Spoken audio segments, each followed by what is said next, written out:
Hello, everyone. My name is Sola. I'm the principal consultant of Sola and Associates.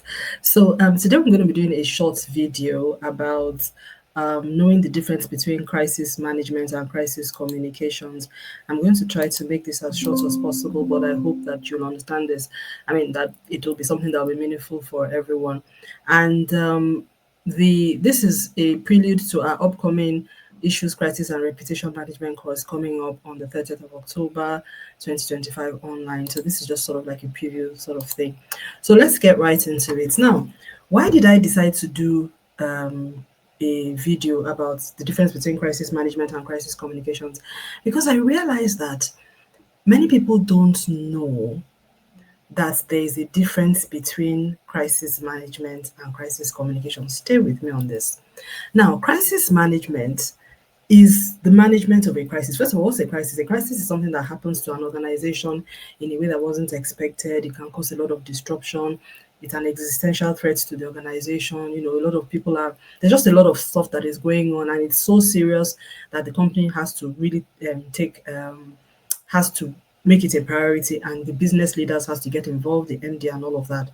So it's something. I mean, I have like said, we have like 7 criteria for what we would call crisis management. I won't deal with that in this video, but I'll write it probably in the post that accompanies this, so that gives a bit of context, because we have a lot of material out there on crisis management, but I don't want to go into that. But there is a list of things that we use to determine when something is a crisis, and it's not about. I always advise organizations to have a working definition of what constitutes a crisis for them, because when you have that working definition, then you know when you need to activate this process. Now, a lot of organizations are also confused about what is the difference between an issue and a crisis. I hear people call things crisis when it is not really a crisis. A crisis is something that affects, people, the environment, assets. It also affects your reputation. Your license to operate is being threatened. People are beginning to say we need to sanction this entity. Maybe they shouldn't be playing this role. Maybe we need to, delicense them or whatever. And then stakeholders have been agitated. Your phone is ringing off the hook every day. Even, I mean, assuming that situation, the incident or whatever kicked it off happened in one location, but now you're getting calls from all over the nation, all over the region. Employees are worried, customers and suppliers, regulators, the media, social media, then you're in a crisis. Do you understand what I'm saying? You don't even need. So once all your stakeholders start getting agitated about what's going on with you, your phone is ringing off the hook on one issue, you are likely to be in a crisis situation. Now, one thing that is back to the topic of crisis management and crisis communications. Now, when you're in that kind of situation, what is the first thing that happens? The first thing that happens is that the business kicks in. You should have a crisis management team. If you do not, that will be a problem. But let's talk about what is ideal. Ideally, the crisis management process should take place. And if you don't have that in place, that you are likely to struggle. But let's assume, let's talk as somebody as you have an entity that should have that in place. What should happen is that there should be a crisis management team already activated. That crisis management team needs to be led by the MD of the company. And then you will then have business leaders in that crisis management team. You could have a chief of staff or whatever, somebody to run the crisis management meetings, and then the crisis communications lead, who's usually the most senior communications person in the organization, will be part of that CMT. We call it CMT, crisis management team. Now, the CMT needs to have had a crisis management framework that had been developed, a governance framework that determines the roles and responsibilities of everybody on that CMT. They have gone through training, they have done crisis simulations, so everybody knows what they're supposed to do. Now, the crisis communications leader is a part of that CMT. But there's also the crisis communications leader will also have their own crisis communications team separately taking instructions based on the mandate from the CMT. Now, let's run down all the things I have in this first list. I'm comparing the two between crisis management and crisis communication. So the management of a crisis is not communications responsibility. It is the business or the organizational leadership responsibility. For instance, if it's a bank that has a crisis, it's the MD of the bank that has the single point accountability for managing that crisis. Communication supports the management of the crisis. Do you understand what I'm saying? But the management is a business-led activity, responsibility, and accountability. The mandate for crisis leadership sits in the business or in the organization. If it's a business, if it's an organization, if it's a government, it sits with the head of government, whoever that is. If there's a financial crisis in Nigeria, I mean, of course, in politics, we know that. If there's whatever crisis, economic crisis, health crisis, environmental crisis, if it's contained at a local level, it's the state governor. If it's at a national level, it's the president of the country. That's exactly how it is in the business. For something to be called a crisis, the bulk of accountability stops at the head of the leader. The communications team is involved, but you are not the one managing the crisis. You are supporting the management of the crisis. This is very important. Do you know why? Because the management of a crisis involves actions as well as words, communication. So communications team can only be responsible for the communication aspects of the management of the crisis. But the things that require action, maybe compensation, environmental cleanup, remediation, restoration, whatever it may be, that is not a communications activity. So it is the business line or the government line, the leadership line that manages that. But the communications team will be part of that CMT so that you can have all the conversations around, okay, this is who are the stakeholders, what should we be saying? But then the doing, the actual operational repair, and all of that, if there was a fire, bringing it under control, the commitments that need to be made, the legal considerations, the financial, the money that needs to be spent, the contract that needs to put in place to restore things that may have broken or whatever it may be, or the employee policies that may need to kick in. If it was an employee related thing, that is a business line functional responsibility, it is only the MD that will have the gravitas and the mandate and the authority to say, this is what we're going to do on the people side. This is how we're going to manage this on the legal side. This is the commercial implication of this infrastructure. This is the repair element. This is the contracting. Are you understanding?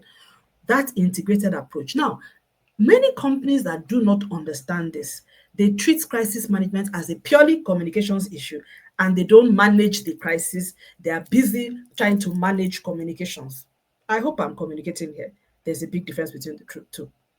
So a company or an organization that is well prepared for crisis management should have a crisis management governance structure, a framework of which communications will be a part of it. So, and the mandate for that crisis, the CMT is they get the crisis leadership mandate, they activate the crisis management process, resolution process, and they begin to deliberate on how to resolve it. Their focus is on making sure that the business continues and also on managing reputation. In fact, most of CMT is actually supposed to be primarily concerned with protecting the reputation of the company. Again, like I said, it is only a crisis when your reputation is being threatened. If your reputation is not being threatened, then it's an issue or an incident or an emergency. It's not a crisis for the company. Something is a crisis when your corporate reputation is threatened. If your corporate reputation is not threatened, it's an issue. It may eventually become a crisis, but at that moment it's still an issue. It's an important, and of course, if you come to our course, we break all these concepts down for you so that you know the differences. And if you're working in some of the high risk industry that are very likely to face this kind of things, in fact, these days, the risk has gone up for everyone now with social media.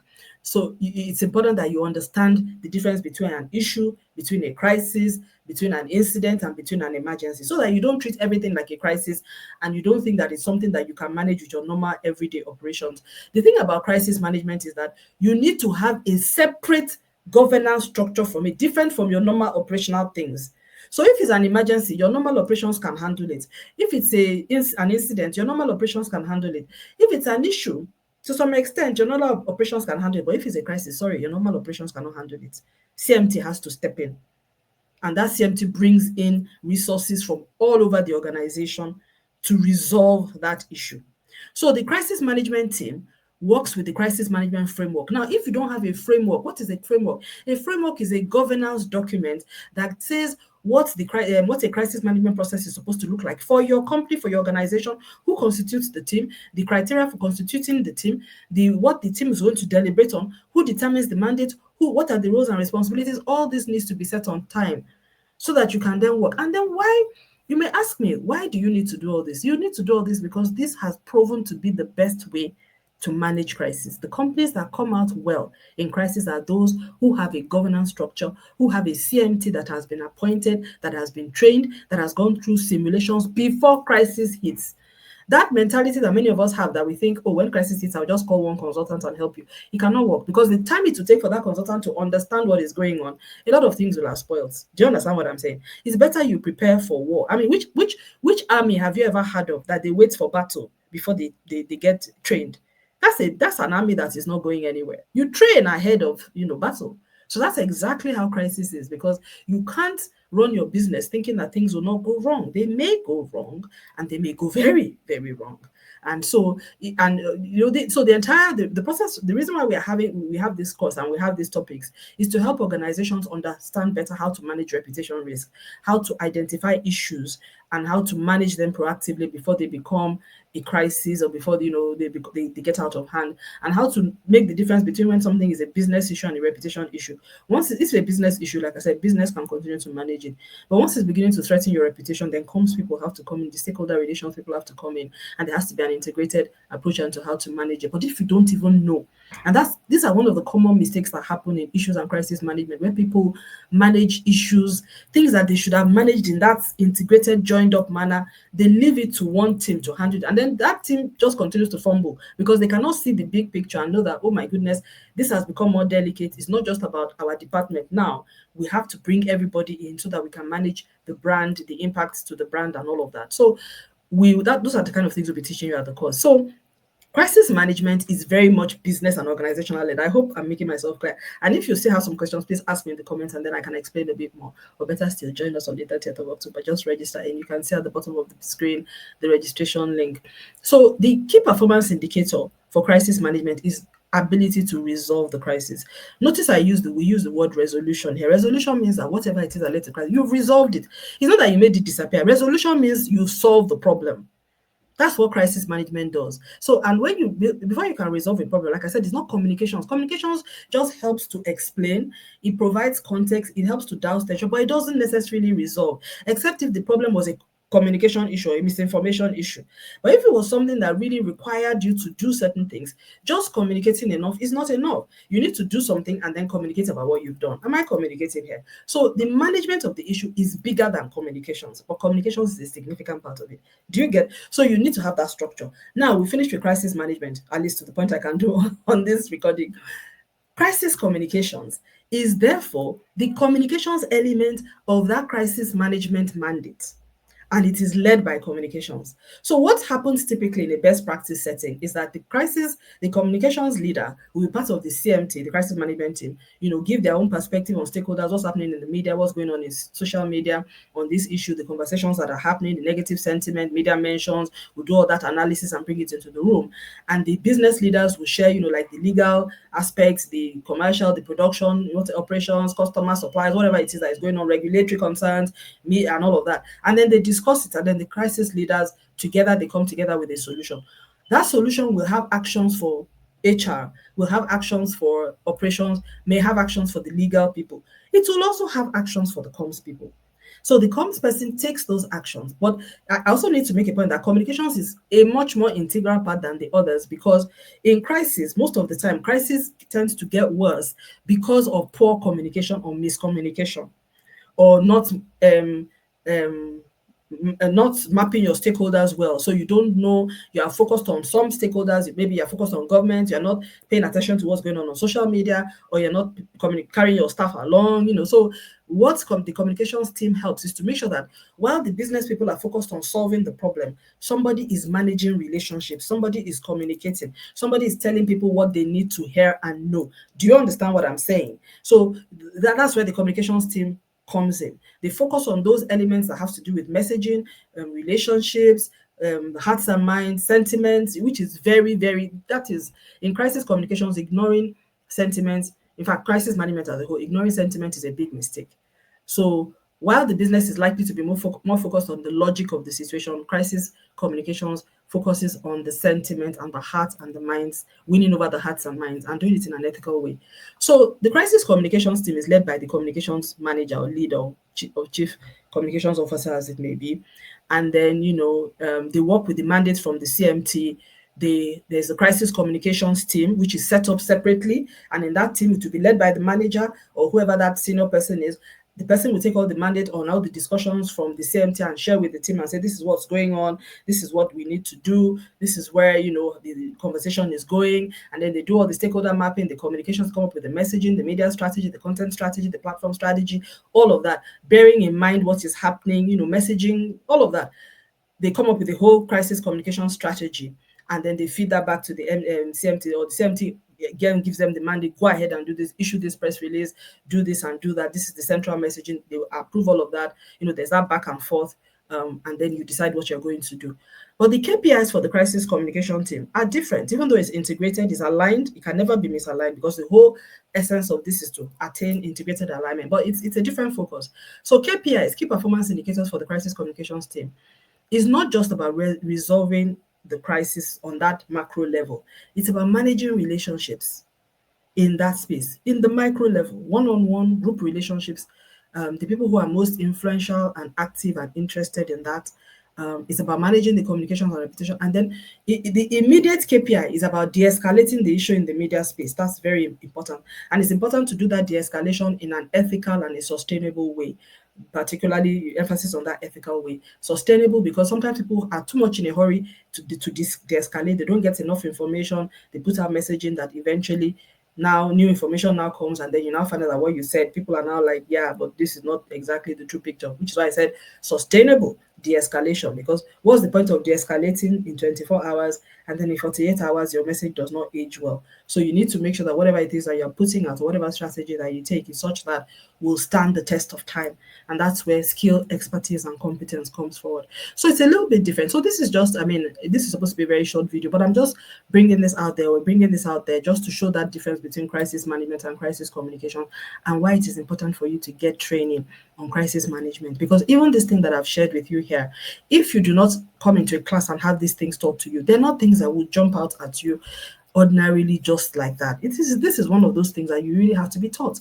And I always say to people that there are two areas of the communications practice that separate the men from the boys. One is internal comms, the other is crisis management, because the two of them deal with concepts, with principles and frameworks, and you have to be taught. Nobody knows how to do internal comms intuitively. It's not like, it's not like PR or public speaking, or, oh, I'm talented. No, you have to learn how to build structures, how to build standards, how to build processes and platforms, and how to make them work for the organization that you are supporting.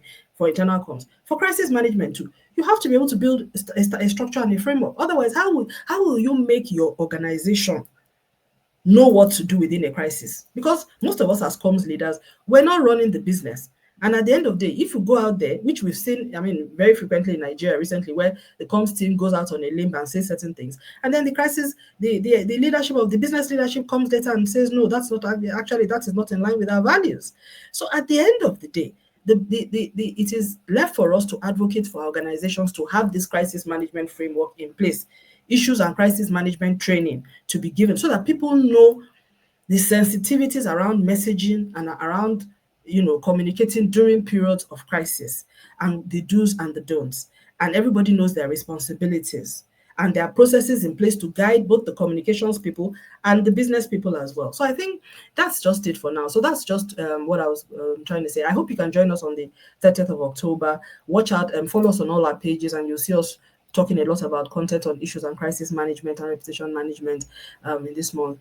And one thing I would just like, my last thing I like to leave with a lot of comms professionals is that please take the time to commit yourself to learning about crisis management. Do not wait until when your organization treats you, because the problem is that a lot of our business and organizational leaders don't even understand the communications practice very well. They don't understand the risks that can happen until they actually happen. And at that point, they will feel like, oh, but you are here, you should have taught us. But the point is, you cannot even say what you do not know. So get the training for yourself. If your organization can sponsor you, that's fine. But if they can't, then invest in yourself, because there'll be people out there looking for some of these skills. And at that point in time, one thing I can tell you for free, one skill that will differentiate you from others quickly within your profession is crisis management and communication skills, because clearly there's a big gap concerning that. Only a few people really know what to do in a complex crisis. Most of us across the profession are more, we have more experience in the good news communications side of things, campaigns, events, conferences, exhibitions, PR campaigns, brand amplification campaigns. But in the tough, the communications that you need to do when things go wrong, very few of us actually have experience, skills, and competencies. Now, experience is not something that you can create for yourself. You cannot create a crisis just to give yourself the experience to manage it. But what you can do is expose yourself to the concepts and the principles and the frameworks, and put yourself in a classroom where you'll be learning from people who have been part of a crisis, undergo a crisis simulation, understand the do's and don'ts, know what to look out for, how to protect yourself within a crisis and protect the organization and the brand that you suggest. So you've gotten 50% of it, and then you wait for when you have the opportunity to apply the knowledge that you have acquired. So I look forward to seeing you on the 30th of October. Until our next video, it is bye for now.